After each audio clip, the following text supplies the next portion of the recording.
The shooting mode can be adjusted.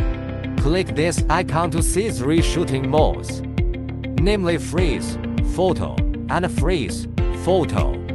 The freeze mode just freezes the current screen, while taking pictures is not available.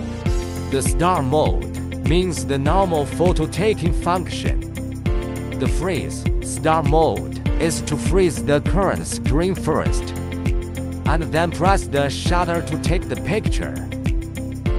In addition, you can also take pictures at regular intervals, which allows for the choice of the time interval and the total number of images. Choose one of the parameters at random, and then press the shutter button to start taking pictures at regular intervals. Click the back button if you want to terminate it, and the photo taking is already done. Besides, you can also record videos.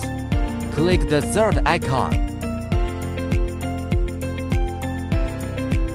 Then press the shutter button to start recording. Press it again to end the recording. The video will be automatically saved in the album.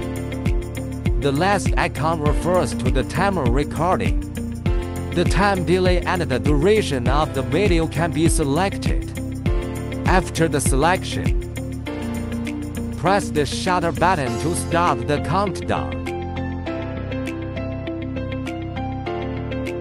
Press it again to end the recording.